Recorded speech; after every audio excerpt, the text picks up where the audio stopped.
Okay, hello and good evening, everyone. Very warm welcome. And first of all, many apologies for the delays in getting going. We had a few technical hitches. I don't know whether it's to do with the fact we've had 1,300 people register for the event this evening, but either way, it's great to have everyone here. That number of registrations is an absolute record for us, which I think is a clear indication of the critical importance that's being attached to the subject from BPS to Elms. My name is Philip Clark. I'm the executive editor at Farmers Weekly. I'm delighted to be chairing this evening's event, which is being held in partnership with AHDB. So I think it's true that DEFRA Secretary George Eustace shone a little bit more light on what lies ahead, for English farmers at any rate, when he revealed his agricultural transition plan just over a week ago. In a nutshell, it will involve a winding down of the old BPS scheme, and quite a rapid winding down at that, we discovered. And that's to be replaced with the new Environmental Land Management Scheme, or ELMS, from 2024. As well as the impending cuts to BPS, we also learnt that there'll be some more grants available for farmers to invest in things like slurry management and technology. There'll be an opportunity for farmers to take their BPS money as a lump sum payment, as some kind of retirement scheme. And we're promised some much wanted cutting of red tape. We also found out a little bit more about what the public money for public goods scheme that's going to follow, including Elms, that it'll consist of three components, no longer tiers as they were called before, but now components, and that pilot schemes will get underway next year. It has to be said that Mr. Eustace seemed pretty chuffed with all this when he announced it last week, and he reckons in a few years' time the rest of the world will be lining up to copy us. But it's also true that a lot of the detail remains to be seen. That certainly wasn't there when he presented the paper last week. So to hopefully shed some further light on this, and maybe some other matters too, we've got an excellent panel of speakers lined up this evening. In a slight change to the advertised lineup, I'm pleased to say that we've got DEFRA Farming Minister Victoria Prentice. Unfortunately, she's not here in person, but she has sent us a video which sets out some of the background to the policy changes and a little bit of the detail. So we'll play that for you in just a moment. But before we do, I'd like to put up a quick poll question for viewers that have logged on this evening to have a go at. So Ruth, if you could load that, and hopefully the technical problems won't interfere, and we can get that poll up, asking, are you planning on joining Elms in the future? I think there's a yes and a no and a maybe don't know option. So maybe after this evening's webinar, you'll have a clearer idea, but I'm sure you've probably got a pretty good idea now. Right, while you're thinking about that, I'll also quickly introduce the rest of our panel, which comprises of Wiltshire farmer Becky Berry, AHDB Head of Strategic Insight David Swales, Shropshire farmer Tim Downs, and DEFRA Deputy Director for Elms Gavin Ross. I'll introduce them more fully when the time comes.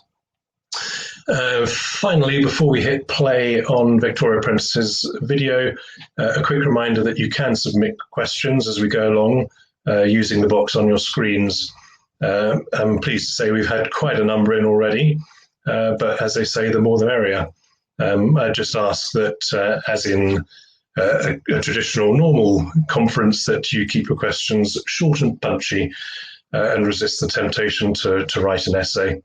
So without further ado, perhaps we can get Victoria Prentice's video loaded and have a look at that.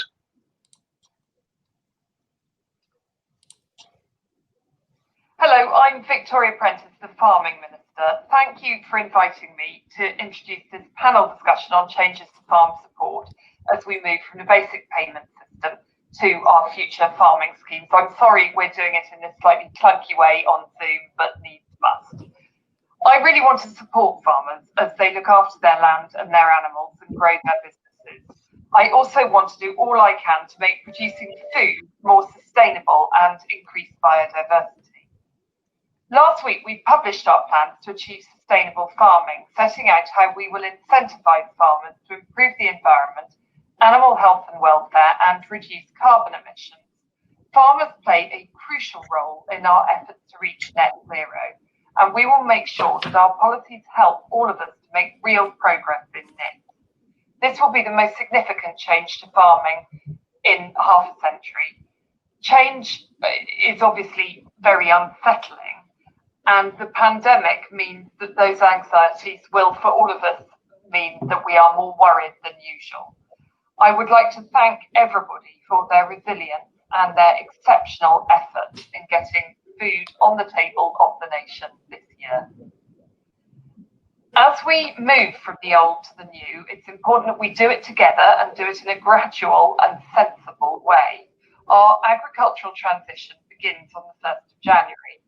We'll then be free of the bureaucracy of the Common Agricultural Policy, and we will be able to tailor support to the way that it suits us to as a nation, rather than other farming practices in other parts of Europe which are not like our own.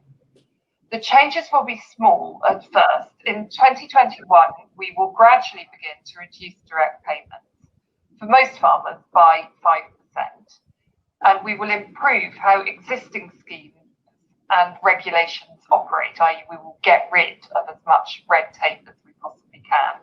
We will also offer grants to help farmers invest in environmental and productivity improvements. We'll make changes to cross-compliance, including greater use of warning letters rather than defaulting straight to penalty.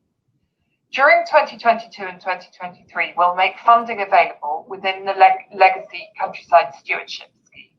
We'll simplify the administration of the scheme further and seek to increase participation. We'll keep our simplified countryside stewardship schemes open to new applications during the first few years of the transition period, which we hope will create a smooth path for people into the new ELM scheme when it's fully rolled out. Anyone in an agreement, a countryside stewardship agreement, which starts from January next year, and who secures a place in an ELM scheme will be able to withdraw without penalty at agreed exit points. When fully rolled out in late 2024, ELM will incentivise sustainable farming practices, create habitats for nature recovery, and establish new woodlands and other ecosystem services to help tackle climate change. We'll roll out early elements of the scheme in 2022 as part of the Sustainable Farming Incentive and through the launch of a national pilot next year. This should involve up to 5,500 farmers over the 3-year period just in the pilot alone. We have committed to maintain overall levels of farm spending every year of this Parliament. This means that the funds which we release from BPS can be reinvested into our new schemes and go straight back to farmers. The new schemes will enable sustainable food production, support increased productivity and innovation, deliver for nature, and we hope to support new entrants. I am determined that support and advice will be available to those who need it, including both business planning and training. That's why farm resilience support will be available during the early part of our transition scheme. We already provide resilience support to farmers through an initial phase of projects this year, £1 million in funding for 9 projects that are providing different types of support. These are working directly with farmers and farmer support networks and cover a range of business and well-being support approaches and measures which suit different sectors and different regions of the country. One of the goals of these initial projects is that farmers should understand the changes that are coming in the agricultural transition. If you haven't done so already, I recommend you read our new booklet, Farming Changing, which summarises the key changes in a fairly accessible way. The booklet and the Path to Sustainable Farming and Agricultural Transition Plan are all available on gov.uk. I know that farming can be an extremely challenging life. The long hours, the hard work, very often alone, and the weather and other unpredictable factors over which we have no control, but which can wreck our harvest or wreak havoc in the health of the crop. Therefore, it takes farmer well-being very seriously, and this is at the heart of our policy design.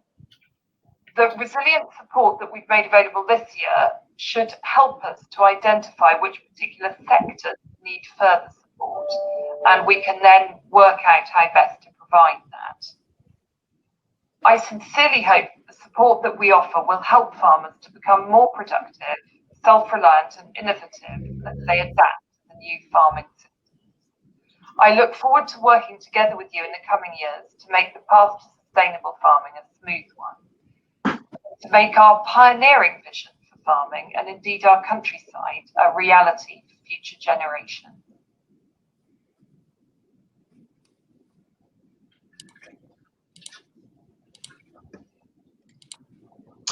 Good. Okay. Well, that was interesting and good to hear from the minister. I noticed that she mentioned cuts to BPS of 5% next year, but didn't go on to mention the 50% cuts within 4 years. But I'm sure we'll have a chance to explore that a little bit later. And also Gavin Ross, if you could just relay our thanks to Victoria Prentice for providing that to us. Right, I think now time to hear from a farmer, and would firstly introduce Becky Berry, who is a Wiltshire farmer. A little bit of background about Becky, that she actually has a background in public relations and marketing, but 10 years ago stepped in to take on the family farm with her in-laws in Wiltshire. Since then, she's streamlined the business, initially selling the beef enterprise and more recently divesting of dairy. And she's now focusing on the arable side, setting the farm up to embrace all the future changes, considering longer rotations and reincorporating livestock one day.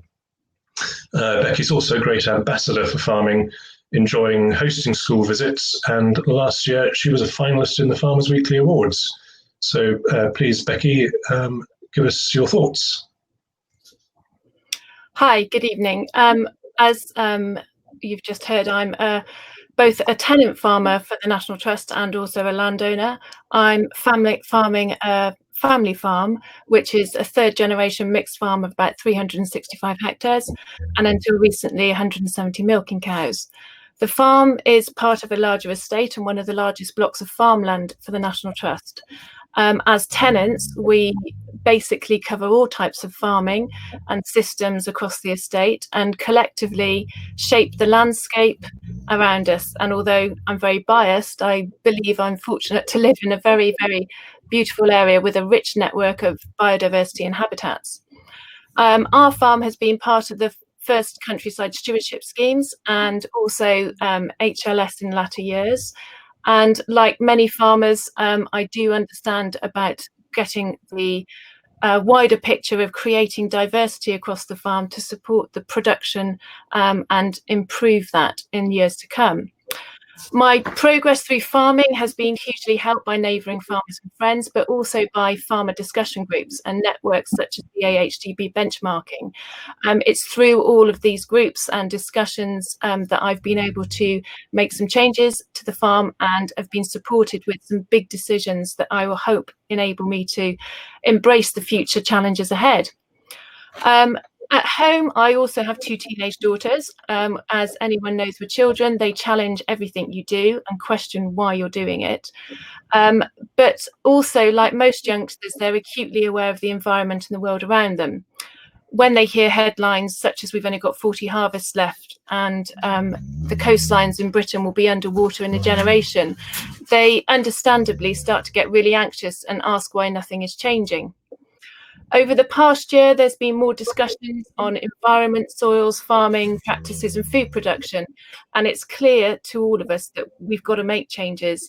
And whilst farming always does feel like it's in the front line, at the moment, I do think that we have the opportunity to make the changes and make the most difference. As farmers, we're innovators, we're adapters, and we're the people who are the most passionate about the countryside and the landscape. The farm groups that I've got in my area, I'm very lucky to be part of a member of FLAG, and they are helping navigate and develop opportunities for farmers like me with the upcoming Elms scheme. I am currently part of phase 2 of one of the pilot schemes, and the journey and learning and understanding through that has been really interesting. It's time consuming though, and it's also anxious for many of us to know what is round the corner. But from my experience and what I'm learning, I think the opportunity is immense.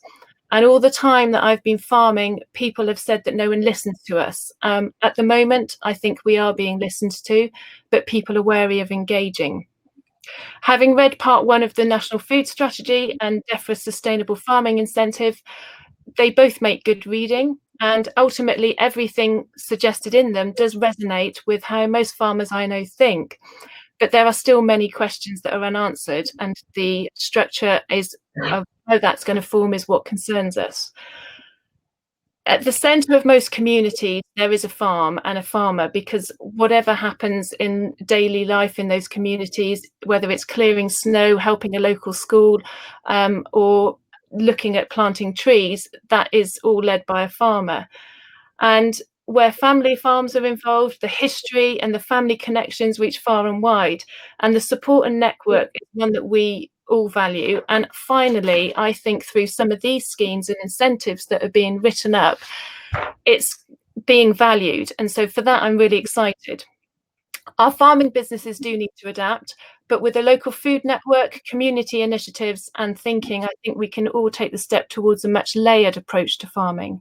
Some may say it's going back to the way that we once were, but things do change, and we have the advantage of technology and innovation on our side, which can help improve supply chains, outputs, and understanding more on our productive conversions, whether that's grass to milk, soils to robust nutrient-dense crops, or more sustainable UK-grown fruit and veg. It's very clear to me as a farmer that the length of time that it is taking to build this framework isn't straightforward. None of it's straightforward. And there are many metrics that have got to be looked at to ensure that we have a consistent management scheme for all of us. However, I do think that if we want to build a strong business, we will adapt and future-proof our farms. There is structure and the financial backing to do so. As I understand from the Sustainable Farm Incentives, this financial structure will help in the next few years to embrace that. In order for land to remain viable, I think everybody realises that there has to be a robust income stream and revenue derived from it. In my mind, that means finding the balance of building on existing nature support mechanisms and using them to enhance our productions, but also by recognising the value of those enhancements and the time, effort and care that goes into maintaining them, whilst also recognising that there is a loss of income from farmers from other sources. The ideas and understanding for all these schemes is there, and I think it's up to us to engage and work our way through it. I think the biggest change for agriculture is not the agricultural bill, but I do think the commitment to the changes that have been proposed in the environmental bill is going to be the thing that we really need to take note of. And whilst I fully admit I don't have a particularly clear understanding of how the future is going to pan out for my farm, and I am optimistic though that we will be able to make something that will be future proofed and help benefit everybody. So just thank you, Farmers Weekly, for getting this discussion panel up, and I hope people's questions get answered throughout the evening, and learn ways of engaging and pathways for us all to build schemes that are going to benefit all of us moving forward. Okay, thank you so much for that, Becky, and really good to hear your enthusiasm and optimism coming through. I think we've heard a lot in the last 10 days or so with a negative slant, and probably guilty of that ourselves at Farmers Weekly some of the time, but to hear your willingness to embrace it is very encouraging. So the next speaker is David Swales, who's AHDB Head of Strategic Insight. David's a geographer by training, and his role at AHDB includes both farm and trade policy analysis, consumer insight, and the evaluation of AHDB programs and services. It must be an interesting time with the AHDB strategy coming out this week. David's also authored a number of AHDB Horizon reports relating to Brexit and provided evidence on this topic to parliamentary select committees, ministers and levy payers. David, please give us your thoughts. Many thanks, Phil. And yeah, great to have so many of you on the webinar this evening. So I think, yeah, you're going to get a lot of information in this session and over the coming months and years. And what I wanted to really do is focus on some of the key decisions I think you'll need to take. So in a moment, I'm going to suggest one essential action which I think everyone needs to be doing now. And some of you may have already done this. So if you have, you can give yourself a pat on the back. But if not, now is the time to take some action. So for me, there was some good news and some bad news in DEFRA's announcement, and I'll start with the good news, and that's that there's some substantial new income sources available for farming. So we're focusing on Elms today, but there's also funding for an enhanced animal health and welfare and a farming investment fund. So there's big shifts for government in what they will pay you to do, and they're going to pay for things that they haven't done previously. But we need to have a big shift also in the mindset in the industry. We need to see government as a consumer looking to buy certain goods and services, and that this is an opportunity for farming to meet their needs. Now, for me, it's very clear that this isn't an opportunity just for those currently doing countryside stewardship or other agri-environmental scheme. It's much bigger and broader than that. And we need to, but everybody needs to treat this as a business decision on whether they get involved and how involved they want to be. And that's because this new income won't all be profit. Your business will have costs to deliver these services, not least your own time to take the measures which are needed. So you'll need to weigh up the costs and the benefits for your business. The bad news is obviously this new money isn't all that new. It's been recycled from direct payments. So in many ways, government is giving with one hand and taking away with the other. Now, we recognise quite how important direct payments are. So according to DEFRA's own data, they account for around about 60% of profits for average English farms over the last few years. So the sort of typical average English farm made a profit of about £37,000 on average, but that £37,000 is made up, or it includes 22,000 in direct payments. So that's really quite significant. And for some sectors, such as grazing livestock and cereals, it's even more important than that. So I think it's really positive that you've been proactive and joined the session today. But please don't just sit and wait for these changes to happen and react to them. I think now is really the ideal time to take a step back and have a fundamental look at your business. You need to think through what your business will look like without direct payments. How will you adapt? Now, my essential action, which I suggested at the beginning, is basically to work out and write down how your direct payments will change over the next few years. Now, Joey, we've heard from DEFRA, they have put the information out, and it's a bit like income tax. So you can calculate this, and I think the biggest reductions are for those receiving the highest level of payments, and we've got the information and exactly how this will play out over the next 4 years. Now, I know you're all busy people, so at AHDB we wanted to make it really easy for you, and we've developed a calculator which is on our website, and I think the link is going to be shared, but it's bic.ahdb.org.uk. Now, this is a really simple tool. All you'll need to do is put in your current level of direct payments, and the calculator will show you how that's going to change over the years. And I think having this information written down is a key first step in a process you'll need to go through to adapt your business. And I think most businesses will have to make some changes and adapt. A key question I often get asked by farmers is, will the ELMS payments replace the income they lose from direct payments? And I think the truth is we don't know the answer to that yet, but in my opinion, I think it's unlikely that one will completely displace the other. So I expect most businesses will have an income gap which will need to be filled. Now, I'm not going to go through all the options you might have to do that, but one option you might want to consider is by increasing the efficiency of your farming operations. So adopting new approaches, minimising your costs and maximising your impact, your income. And we heard a little bit from Becky about how she'd done that on her farm just a moment ago.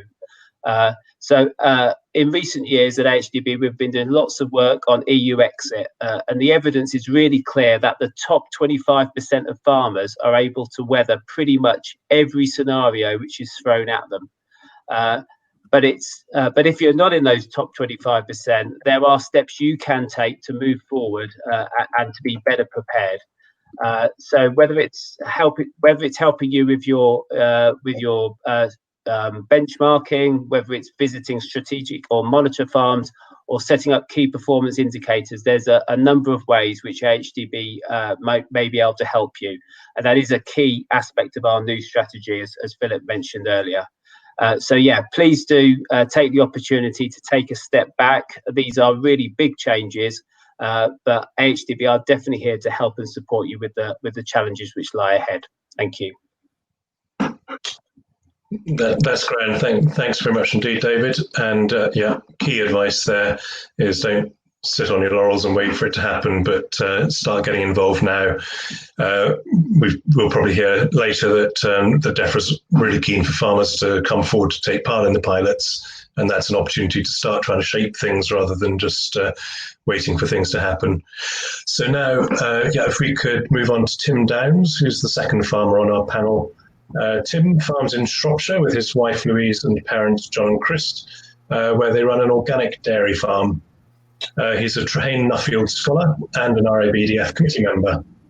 And Tim also has a good track record of involvement in higher level stewardship, having been in the scheme since 2010. And that's included things like educational access, footpaths, pond creation, hedgerow management. He's also an ambassador for the Woodland Trust, looking at agroforestry and silvopasture. And his bio also reveals that he's crossed the Irish Sea 3 times in a rowing boat. So who better than to talk about the choppy waters that lie ahead than Tim, please. Thank you very much indeed, Philip, and good evening to one and all tonight. Thank you very much for joining us at this crucial time as we transpose ourselves into a new era. It's crucial, as Victoria said, that BPS to Elms is smooth. And by 2024, we have a lot more clarity on things. And I'd like to just go through and explain a little bit about ourselves, what we do, why we do it. Like many of the viewers on here tonight, I have many questions and want to see through the mist or the choppy waters. So we farm in Shropshire with dairy and beef on a grass and clover-based system, having turned organic back in 2000, began our conversion in 1998. So committed to sustainable options, and it fitted very well in us belonging to a high-level stewardship scheme. We've got a patchwork of hedges and small parcels of woodland across the farm, so stewardship has allowed us to maintain those and improve them, something that we're very keen on. And after a few quick calculations, we've planted a huge area of hedgerow and laid nearly 5 kilometres of hedge in the last 10 years. We fenced off all waterways on the farm and planted up many field corners. Father very keen on different tree types, and I suppose I've followed in his footsteps in many ways, and we're now looking into agroforestry. And we've installed margins around a lot of the ex-arable fields. We've actually gone the other way from Becky. We've gone into total grassland over the farm rather than cereals, and grow a small area of whole crop. We're also involved with the Woodland Trust. We're doing a medicinal tree trial for cattle browsing, agroforestry, or commonly termed silvopasture. And interestingly, delighted to see it's been included in the latest options within BPS, and it looks reasonably flexible. This will be open for debate later. And this should allow our willow grazing to be actively included in our future plans and plans of many others who I speak to on the phone. Very much outcome based seems to be the message. So encouraging tree planting, encouraging putting large oaks in hedgerows, sequestering carbon for centuries, and something that we've been looking at and involved with, maintaining biodiversity within the farm, within the soil. We're very keen on our biological systems being rewarded. Carbon capture, as the Minister mentioned, how this is measured as a public good is still very complicated and needs clarity in my view. And also speaking to others, technology versus integrated farming, how that actually coexists. So we want care for nature rather than subjugating it. That's the ideal outcome, and great to see that the sustainable farming incentive will help to shape this. And I hope that the number of farmers involved will have a real scope to change it over the next 4 years. I've spoken to many dairy farmers recently and other farmers locally, and the consensus is they don't want to do too much to change their farm currently. They're leaving it till later, till they get a bit more knowledge, and they don't want to be doing things now that they could be paid for later. So that is a real juxtaposition of not wanting to join in because they don't understand the rules currently. That's all about education. And also, where is the base layer of soil, air and water quality likely to be? And how is that to be rewarded successfully is another question that people were asking, and how organic matter fits into the whole debate. And certainly moving from prescriptive income foregone to outcomes based will have to give a degree of flexibility. And there'll be tiered systems, in my view, that enable different levels of involvement, payment, and encouragement for innovative groups of change on farms, and doing less. So, for example, not laying as much hedgerow than that you expected to will not be penalised, and I think that's a clever way of running things. Likelihood that organic farming will have automatic qualification across the first tier is excellent news from where I'm sat currently. And also scope for new entrant and outgoer scheme to allow new blood to enter the industry, bringing new ideas, but dignity and more options for people to move out while still overseeing new people entering. One thing that I'm also really keen on is the farm production grants and group initiatives, such as the example of our North Shropshire Farmers Group, concentrating on key areas such as soil, and positively encouraged by another Nuffield scholar. And Kate is constantly challenging us to learn from each other, and it's acting as a discussion group mentoring programme. And educational access, I would just like to flag that up, Philip. That's something that really agrees with us and fits in very well with keeping people involved with the countryside, and one thing that we fought tooth and nail to have included in our last HLS agreement. So I think that the funding will roll on, and I'm hopeful that we can continue our stewardship agreement that has come to an end in September, and get involved with that. Thank you for listening. I'm very hopeful that I can be as optimistic as Becky, and that the new Elms, as I like to call it, can be the new entry-level, sensible or simple solution. Thank you very much. Grand, and thank you, Tim. And yeah, that optimism definitely coming through there as well.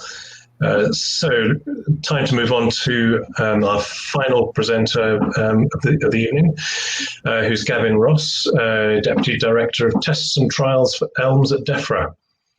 Gavin has been with DEFRA and previously with MAF for 35 years. He took up his current role following nearly 5 years as head of the bovine TB program. And prior to that, he was heavily involved in responding to a range of animal disease emergencies, including BSE, classical swine fever, foot and mouth disease. He's seen them all. He was also Principal Private Secretary to the then Secretary of State, Margaret Beckett, from 2002 to 2006, when she held office. Gavin, I rather anticipate a lot of the questions when we get to the Q&A system that will be coming your way. But if you'd like to say a few words before we get there, that would be much appreciated. Gavin. Good. Thank you, Philip. And thank you to Farming Weekly for inviting me to this event today. So on leaving the EU, we were presented with once-in-a-generation opportunity to look to reset the traditional relationship between government and land managers, especially farmers. And the approach that we've been looking to take and looking to try and develop the new environment scheme has been very much about looking to put farmers and land managers at the heart of the new arrangements. We've done that in different ways, but including we've worked with farmers and other land managers in setting up 72 tests and trials that are spread right across the country and are now involving around 5,000 farmers and other land managers, looking at different aspects of the building blocks that could go into the design of the new environmental scheme. And the findings coming from those tests and trials are being fed into policy and design, and are also will be built on when we enter into the national pilot. For ELM to work, for the new environmental land management scheme to work, it needs to work for farmers. 71% of the English countryside is farmed, and if we're going to reverse the decline of the environment across the countryside and start developing a much stronger and better environment, then we need a large proportion of that farmed land to be in agreements under the new scheme, delivering long-term quality environmental benefits. In placing farmers and land managers at the heart of the new scheme, we want to try and help and enable them to be in best placed in order to sell to government good quality environmental benefits in commercial operations. We want to help farmers and land managers become as confident and capable as providing and selling to us environmental benefits as they are in producing food and delivering other commercial activities. To that end, we are in the process of developing an extensive knowledge bank or library that will bring together all the information that is currently available on how to deliver environmental benefits from the land, and we're looking to make that available. We'll also be rolling out training on the new environmental scheme from next year for advisors and others, so that people are well able to help the existing clients and looking to make the best out of environmental land management. So we want to move away from a situation where farmers end up paying for help in navigating extensive, burdensome application processes, and looking to switch that expertise and knowledge to a way in which it can provide the greatest benefit to the farmer and also to the wider community by helping farmers and the land managers understand what the potential benefits that they could provide through ELM from their land and how they could be best combined with food production and other commercial activities from that land. After all, nobody is better placed than the farmer or land manager to know what's best done with the land that they farm. So that's part of the process we're looking to do, and we're wanting to encourage, once ELM is up and running, make it as easy as possible for farmers and other land managers to enter into good long-term agreements. The other change we're looking to make is in the enforcement regime, where traditionally there's been far too much focus on penalising, often disproportionately, for minor mistakes, whether technical or in the application form or elsewhere, and therefore money being lost. We want to move much more to a trusting and collaborative relationship with farmers, whereby farmers aren't afraid of being penalised, but are much more encouraged to understand and do better with what they want to do and to try new things in terms of developing and offering environmental benefits. We very much want to move to a situation where the compliance and audit function is much more about working with farmers to tackle problems that exist, helping them do better rather than punishing them for things not quite going to hand. So in that regard, we are looking very much for the compliance and audit function to be much more of a helping hand, not a heavy hand. And I think at that point, Phil, I'll stop it there. Thank you.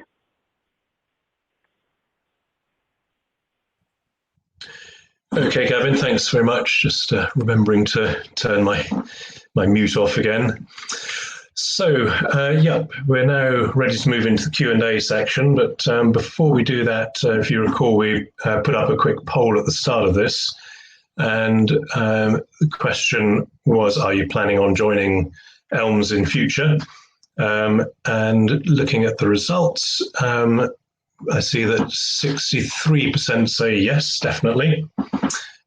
Just 8% saying no, and 29% saying not sure.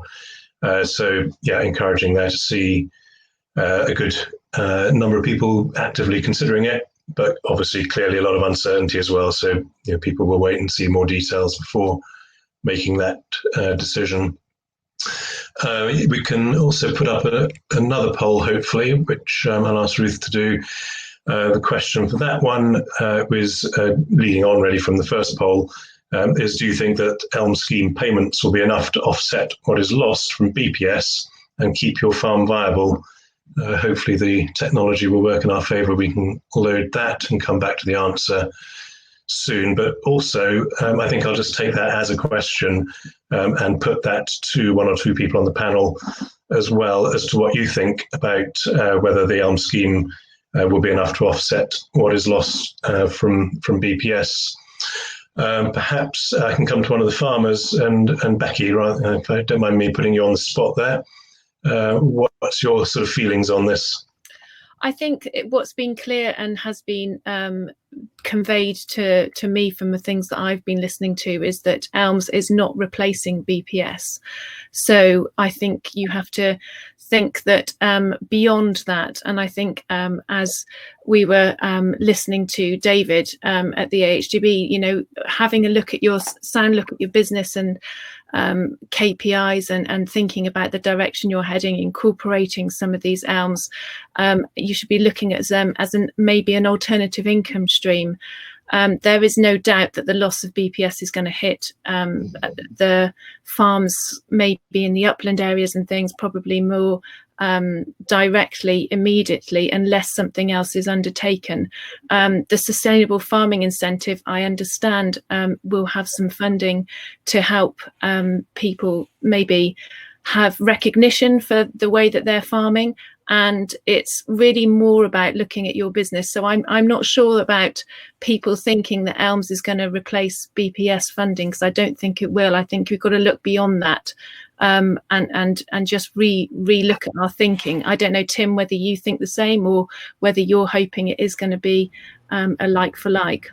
Oh, it certainly won't be a like for like. Becky, I think you're very much hit the nail on the head that we're going to move into a whole new era, have to learn a whole host of new skills, which a lot of people are up for. A lot of people will, as the Minister said, find things quite tough, find change difficult to deal with. But from the supporting nature that Gavin was talking about, I'm sure we can still produce food productivity will increase with new technology, and we will be able to cater for the environment. But it's going to be costly, it's going to be a challenge, but a lot of people are going to make the most of it. And perhaps, David, if I could come to you as well. I know you said in your presentation that you likewise didn't see like-for-like replacement, but you also talked about farmers needing to improve their income. To what extent do you think that they can improve their income from the marketplace? I think you're on mute. If you unclick and go again. There's always one. No, Phil, I think I've nailed my colours to the mast, because I think there will be a gap. Because DEFRA and the Minister did talk a bit about the money staying the same, and that's very true.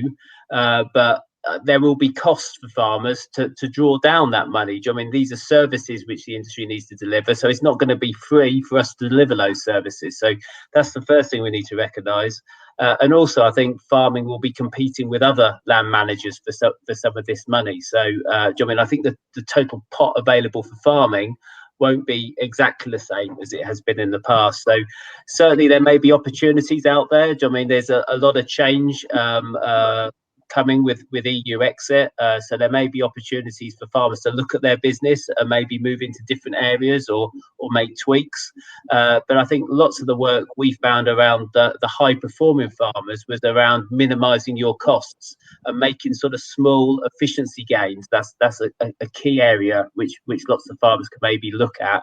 And maybe if those are changes which we're making well in advance, we've got a long time horizon here. And I think a few small changes made now may sort of negate the need to make those really big drastic changes later on. Indeed, thank you.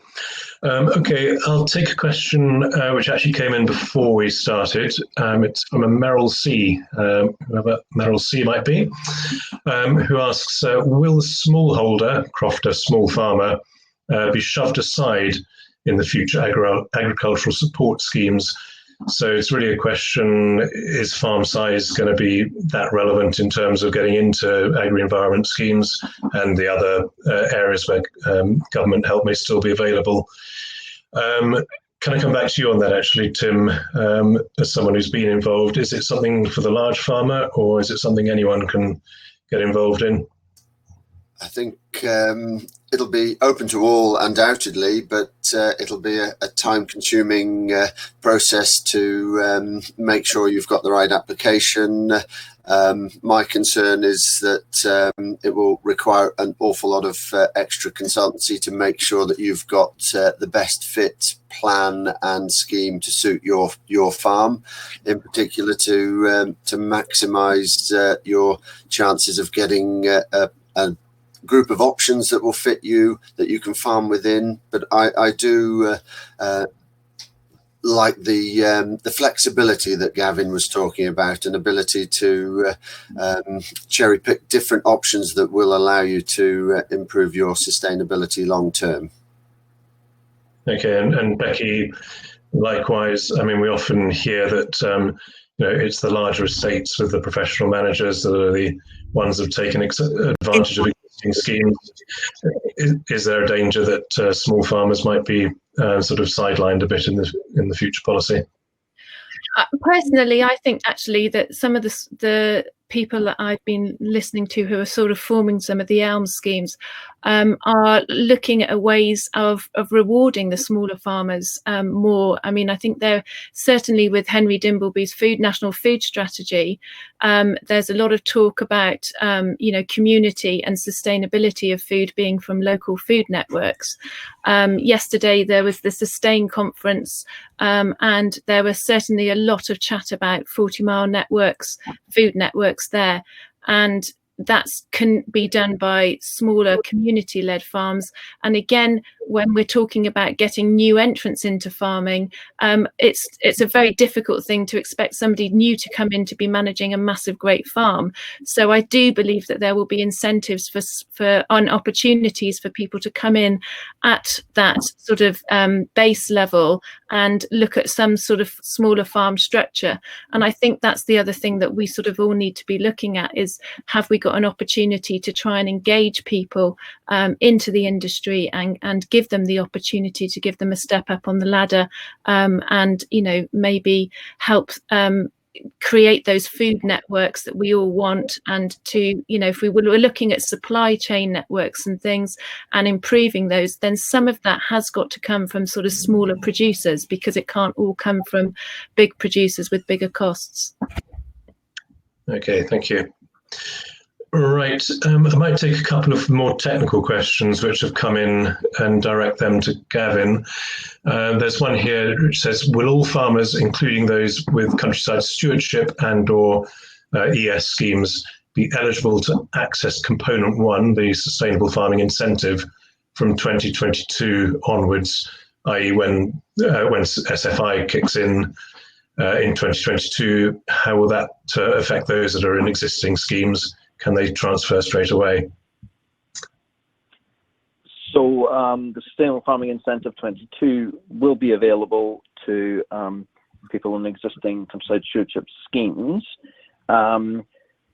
Whether it'll be, it's more likely to be something they may want to supplement the countryside stewardship scheme rather than leave the countryside stewardship scheme, because again, we've been working hard to try and improve the countryside stewardship offer, to try and simplify that and look at it as something moving more towards where we want to be with the new environmental scheme from 2024, and that will follow through with the CS21 offer this year. The Sustainable Farming Incentive will enable farmers to do that. You won't be able to be claiming for actions on CS and SFI on the same piece of land or for doing the same activities, but it would be available to you to, if there were bits of the land where you had the opportunity to pick up one of the Sustainable Farming Incentives packages or options for that bit of land, then you could do it. But part of its purpose is also to offer a route for those farmers who are not in existing agro-environment schemes to start learning and moving towards a situation where they're providing environmental benefits, but also helping them get ready for the post-BPS environmental land management world. Okay, and another one that came in a few moments ago is about contractors, and are the investment funds applicable to farmers who are also contractors? So the grant scheme, is it just for farmers, or can contractors get in there as well? Again, Gavin. So I'm not certain of the exact detail of that, whether it be contractors to be able to do it or whether it's farmers themselves, but I would think it's all about getting the benefits on the land itself, whichever that route is. But apologies, I don't know for the detail of that particular scheme. Mm-hmm. Okay. A question that came in earlier, and I'll just read it out. It says, I thought I saw in the transition document that there's a plan to pay landowners for not farming the land, breaking the link with production or the need to farm the land. This is very concerning. If you're a tenant with rent to pay, are we going to be locked off or knocked off by landlords so that they can just claim the money for not farming the land and not have to worry about a tenant? Is this a real concern? So I think it's a general question about what might the implications be for tenants, particularly in terms of what landlords might do. So I don't know, David, have you got a line on that, do you think? Yeah, I perhaps can't get into the specifics of sort of landlord issues, but certainly I think there is kind of a bit of a decoupling here between needing to farm the land and receiving the payment. That's very true to say. The other thing which we haven't touched on yet is I know DEFRA are looking at an option for in 2022 for people to potentially take all of their payments for the whole transition period kind of in one go. So you can take a sort of lump sum towards the start of the process. And I think that's aimed really at people looking to exit the industry, but it might also be useful for people looking to make some big investments on farm and looking to pull through that capital. Clearly, if you take the lump sum, it means you're kind of signing away those future payments. But that may be something which some people might want to consider if they are thinking about leaving the industry, rather than sort of waiting the full sort of 7 years and dying the death of 1,000 cuts. It may be a better decision to to take that lump sum payment towards the start and then move on, and that potentially creates an opportunity for new people to come into the industry. Okay, and Gavin, have you got any thoughts on that sort of landlord-tenant issue? So just picking up the point about paying for not farming, that's not part of the approach we're going to take. We're very much looking to buy environmental benefits, so it would be moving away from that. In terms of tenants, again, the tenant-landlord relationship is a complicated one, and we're aware of that. But we would be confident that tenants will be able to participate in environmental land management schemes as well as landowners. Okay. Yeah, I should have said actually to the other speakers, if anybody particularly wants to answer a question, do wave your hand at the screen and I can move the question to you as well. Otherwise, I'll just sort of generally select one or two people to take the questions. There's one here which I think should go to the two farmers on the panel, saying that the Elms seems to be very much about environmental benefit rather than food security. So will farmers simply be environmental caretakers? Do you see your role changing away from food production to environmental care? Becky, what are your thoughts on that?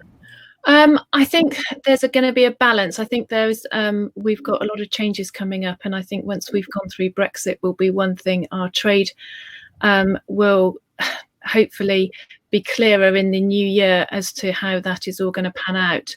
And there's an element of me that thinks that some of these payment structures and things haven't been announced particularly for that reason, because food security is something that is being looked at. There is a certain level that the government are aware of that we sort of need to make sure that we can retain in this country. So I think it's going to be more of a balance, and I don't necessarily think it's going to be a replacement of, but I think some of the things that I've been looking at on the farm are things like shelter belts and how that will also benefit the environmental and the biodiversity, but also will help production levels maybe of our grasslands. And I think there's going to be, like Tim will say about the silver pasture and the agroforestry, there is a place for helping that to enhance production levels rather than, it's not going to be a straight trade-off. I think it's more about incorporating. Tim, what's your experience there? Yeah, I'd like to follow on from that. Very good points by Becky, and say that food production and environment, as many would agree, is not mutually exclusive. But there's a real buzz around regenerative agriculture currently. I'm following and was able to listen to a very good talk by James Rebanks from Cumbria. A lot of people will know and have read his books on pastoral farming, and there is scope to produce very high quality food, very sustainable food that we can keep for many generations to come, whilst maintaining good soils, healthy water, and healthy air. So yeah, I think that the shelter belts, the silver pasture, the mixed swards, the horticultural involvement in it, I've been lucky enough to travel with Nuffield and see these in practice worldwide. So I think we can lead from the front and involve a lot of these different mechanisms on farm. It's not going to be, as I reiterated before, an easy process, but one that needs to be governed by sensible approaches. And I'm delighted to hear Gavin say that he's going to be less draconian and more supportive, because that's what we all need in this current pandemic changing time. Thank you. Absolutely right. Okay, if you recall, we put another poll up a while ago, which was asking basically the same question that we kicked off the Q&A session with. Do you think that the Elms scheme payments will be enough to offset what is lost from BPS and to keep your farm viable? And I don't know if the audience can see the results, hopefully, but looking at it, we had 56% saying no, they don't believe it. just 5% saying that yes, they did think that Elms would replace BPS, and a large chunk again unsure. So I'm sure time will tell on that, but evidence of a degree of scepticism that the money will remain. And I presume we're talking in the next 3 or 4 years beyond 2024 and the next general election. Then who knows when. On the subject of payment, there was a question earlier about how payments will be calculated under Elms, and whether the overriding principle will be based on payment by results or payment on income foregone. I think we heard quite a lot in the earlier stages about the hope that new ways of making payments would be developed and introduced to pay by results. But perhaps, Gavin, what's the current thinking in DEFRA as the 3 tiers, if I can call them tiers, of Elms, the 3 components of Elms are developed? What's the current thinking on how payments would be calculated? So on payments, on the payments by results, we have a couple of long-standing tests and trials looking into that aspect, and they're very promising, but they are also throw up challenges in terms of the administrative costs involved in making them work. But we are continuing to look at different payment methodologies. I mean, as I said in my talk, for ELM to work, it has to work for farmers, and for that to happen, the financial package, the offer, has to be sufficient as to attract farmers into entering into agreements and enabling them to provide those benefits. So whatever the methodology used to determine the overall financial offer, the financial offer has got to be sufficiently attractive to gain a large uptake within farmers.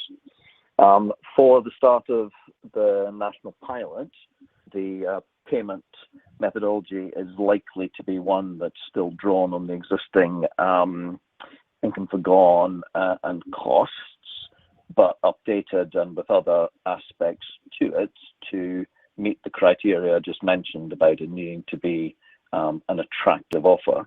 And that'll be part of the national pilot, as well as building on the tests and trials, will be to looking at that very thing. What is the level at which you get good uptake in offering a fair and good return in the sort of quasi market of government buying environmental benefits from farmers and other land managers. Okay, thank you. A question here, again, a little bit more detailed about what Elms might contain, but Chris C. Says that in the current countryside stewardship programme, progressive grassland farmers are severely limited with regards to the scheme options available to them, basically suggesting that low input grassland being the main option. But do you see Elms providing more opportunities for such cases? So particularly thinking about grassland farmers, what kind of options are coming down the line? Again, Gavin, if you could give us some thoughts on that, and then maybe I'll come to Tim as well if you've got any thoughts on what you might like to see as Elms is developed. Yep, I mean, I think that's recognised, and one of the packages or options within the sustainable farming incentive, the component 1 of environmental land management, one of that is to include an improved offer for all grassland farmers, so improved on what's currently available under countryside stewardship. So that's one specific area that we will be looking to offer through the SFI component. Okay. And Tim, what are your kind of aspirations in terms of being a grassland farmer? Yeah, I'd just like to ask Gavin what he meant by an improved offer. I didn't quite follow that. So one that's financially more rewarding than what is currently available under countryside stewardship, and also hopefully offering more flexibility. Okay. Yes. Yeah. Well, we're keen to encourage herbal lays and very often deep rooting plants, which inherently fix more carbon. So a lot of those want to be included on farm, longer rotations, and more productive grassland will fix more nitrogen and obviously fix more carbon into the soil as well. So we want to bear those in mind in the new schemes as well. I think the other thing that needs to be recognised on a conventional system is actually with especially on the dairy, is the productive grasslands and paddock grazing. For example, there's been masses of infrastructure putting on a lot of dairy farms where rotational grazing is now really taken off, and people looking at things like multi-cut systems where the protein levels of grasses and things are really being valued, and how they can help put stuffing and improving soil structure. And I think under some of these ELM schemes there is going to be more space for those systems to be rewarded for doing that, and for looking after grasslands and using types of grasses that are going to mean that we have got lower inputs elsewhere in the diets and things. And I think we've just got to make sure that those messages are fed back through, Gavin, that they're systems like that which can produce efficiency, nutrient efficiency and dairy efficiency from conversion to milk do need to be rewarded, because they do have benefits where you are lowering emissions and lowering inputs from other sources. Thanks, Becky, and Tim as well. And as I was saying earlier, DEFRA is keen to get involvement of farmers as these things are developed. So there's still a chance to have your say and get involved in scheme design. So certainly farmers should grab that opportunity, I reckon. Right. I just had a note pop up on my screen saying to alert the audience that we're running till 6:30 because we were due to finish at 6:15. I see it's now 6:20, gone 6:20 anyway, so I'm a bit late with that. But we'll keep the questions going. We've got no shortage of questions coming in, which is fantastic. But we will keep running on until 6:30. So I had a question in earlier about land values, and it actually reads, land acquired from now on will not be eligible for BPS. Therefore, how will rents and land prices be affected? We hear quite a lot about this. I think George Eustace, when he was introducing this 10 days ago, was saying that he believed that rents and land values would drop, which would make farming potentially more profitable, especially for tenants particularly. David, what's your take on that? Because I've heard arguments saying both things, but how do you perceive the impact of this on land values and rents? Like you, Philip, I've heard arguments on both sides, so I'm afraid I'm going to sit on the fence a little bit and not really give you a direct answer. But certainly, John, if you look at when direct payments were first introduced back in the sort of 2000s, was it, or the 1990s? It was certainly a while ago anyway. And we did, during that period, see quite a steep rise in land values. At the same time, the sort of payments were linked to the land. So I think probably there is an element here of direct payments maybe inflating some of the input prices or inputs into farming. So sort of decoupling one for the other might actually help and might lower some cost of production. Having said that, John, we know that a whole host of factors sort of feed into land values. So some of that's even outside of agriculture, and as an investment, obviously, for people investing, it's obviously still quite attractive. So my personal view would be that it's probably more likely that you'd see it reflected in rental values initially rather than the land values themselves. But yeah, there's a range of factors underlying that. So I wouldn't expect dramatic changes come January the 1st. And Gavin, we heard what George Eustace thought about it, but what's your take or DEFRA's take on the extent to which subsidies have become capitalised in land, and that may result in lower land prices as we go forward? The Secretary said, I think, was very much reflecting the the views of economic analysis that's gone on within the department. And I mean, I think it's right, there won't necessarily be a sudden move, but I think over time, as BPS is phased out, I think you would expect to see value of land and, at the point David said, particularly tenancies for the cost of those to drop, all other things being equal. Okay. Question coming from Greg Dalton, and he says, does anyone have any ideas for something tangible for the uplands? Because countryside stewardship has been an abject failure in the uplands. Certainly we know that small upland farmers and large upland farmers as well are feeling particularly vulnerable, especially given their greater dependence on BPS.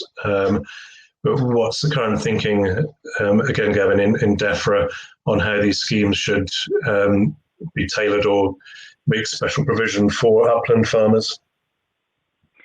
So many upland farmers, in my view, are well placed to take to good advantage from the new environmental land management scheme. I mean, they're well placed to many cases to provide good environmental benefits, and particularly under the second component, the local nature recovery component of ELM, where we'll be looking to encourage collaboration and collaborative workings, and building on information, the findings come out from tests and trials and also from other evidence. We know that for collaboration to work, you need facilitation, and there may also be need for advice. So obviously the cost of that would need to be included in the overall offer, including incentives of some sort or opportunities to come together for collaboration.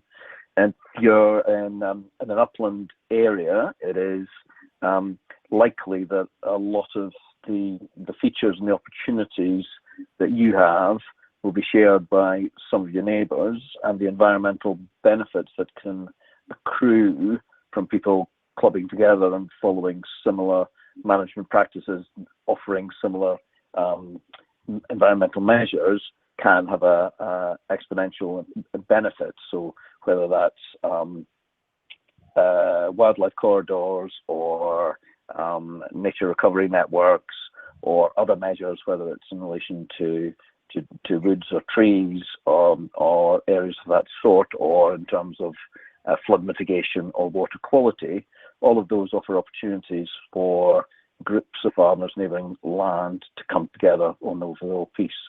And it's also recognised that the landscapes often in the uplands are ones that are of great value, and that is also something that, you know, we'd be looking to reward in some way through the environmental land management scheme.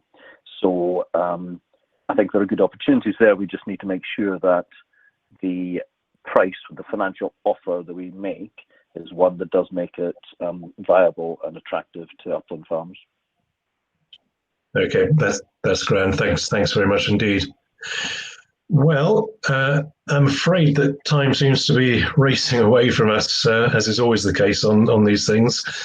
So really, I just think that I should just wind up by thanking the speakers very much indeed. I think normally at this point we'd have a round of applause from the audience, but unless you want to go outside and clap outside your door like you were doing earlier in the summer with saucepans, then maybe I'll just pass on those thanks for you. Also, thanks indeed to AHDB, our sponsors, our partners for this evening's webinar, which has been absolutely fantastic. I mean, apart from the technical problems again at the start, which we'd apologise for, I think we've had a really good insight from all the speakers, which will hopefully be of benefit. And thanks also to the audience, of course. We have far more questions than we could get anywhere near, but really good to get that input. And we'll be looking at those questions afterwards and able to come back on some of them, I'm sure. I'd also just mention that there will be a recording of this. I know that there have been some problems with people being able to view everything, but hopefully there'll be a decent quality recording available, and the link to that will be emailed by the events team tomorrow, and it will be up on the FWI website as well. And finally, just mention that there's one more in this series of 3 webinars on Brexit, which will take place next Tuesday, 15th of December, which is Farmer to Farmer, tackling the biggest challenges post-Brexit. And there's no shortage of those. So hopefully you'll be inspired to tune into that as well. But otherwise, just for me to say thanks very much for joining us and enjoy the rest of your evening. Thank you.